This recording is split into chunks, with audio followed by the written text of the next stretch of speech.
तुलसी से जुड़ी एक कथा बहुत प्रचलित है। श्रीमद् देवी भागवत पुराण में इनके अवतरण की दिव्य लीला कथा भी बनाई गई है।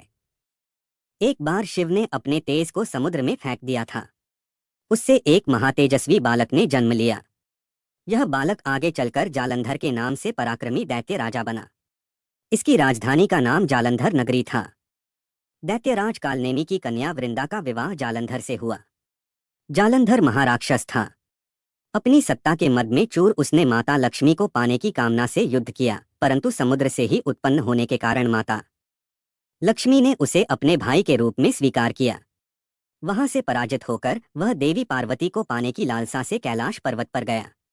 भगवान देवाधिदेव शिव का ही रूप धरकर माता पार्वती के समीप गया, परंतु मां ने अपने योगबल से उसे तुरंत पहचान लिया तथा वहां से अंतर्ध्यान हो गईं। देवी पार्वती ने क्रुद्ध होकर सारा वृतांत भगवान विष्णु को सुनाया। जालंधर की पत्नी वृंदा अत्यंत पतिव्रता स्त्री थी। उसी के पतिव्रत धर्म की शक्ति से जालंधर न तो मारा जाता था और न ही पराजित होता था। इसीलिए जालंधर का नाश करने के लिए वृंदा के पतिव्रत धर्म को भंग करना बहुत जरूरी था। इसी कारण भगवान विष्णु ऋषि का वेश धारण कर वन में जा पहुंचे, जहां वृंदा अकेली भ्रमण कर रही थीं। भगवान के साथ दो मायावी राक्षस भी थे, जिन्हें देखकर वृंदा भयभीत हो गई। ऋषि ने वृंदा के सामने पल में दोनों को भस्म कर दिया। उनकी शक्ति देखकर वृंदा ने कैलाश पर्वत पर महादेव के साथ युद्ध कर रहे अपने पति जालंधर के बारे में पूछा। ऋषि ने अपने माया जाल से दो वानर प्रकट किए। एक वानर के हाथ में जालंधर का सिर था तथा दूसरे के हाथ में धड़। अपने पति की यह दशा देखकर वृंदा मूर्छित होकर गिर पड़ी।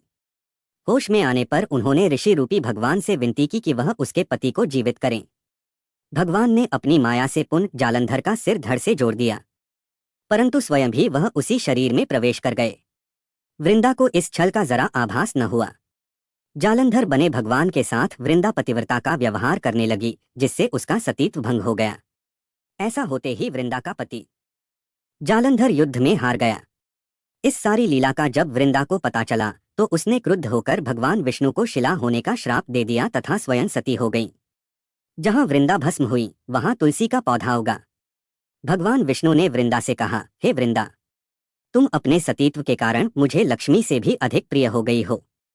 अब तुम तुलसी के रूप में सदा मेरे साथ रहोगी। जो मनुष्य भी मेरे शालिग्राम रूप के साथ तुलसी का विवाह करेगा, उसे इस लोक और परलोक में विपुल यश प्राप्त होगा। जिस घर में तुलसी होती है वहां यम के दूत भी अस्मय नहीं जा सकते। गंगा व नर्मदा के जल में स्नान तथा तुलसी का पूजन बराबर माना जाता है। चाहे मनुष्य कितना भी पापी क्यों न हो, मृत्यु के समय जिसके प्राण मंजरी रहित तुलसी और गंगा जल मुख में रखकर निकल जाते हैं, वह पापों से मुक्त होकर वैकुंठ धाम को प्राप्त होता है।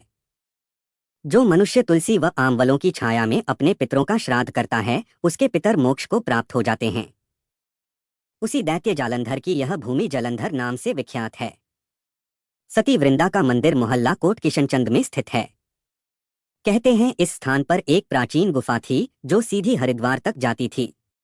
सच्चे मन से 40 दिन तक सती वृंदा देवी के मंदिर में पूजा करने से सभी मनोरथ पूर्ण होते हैं।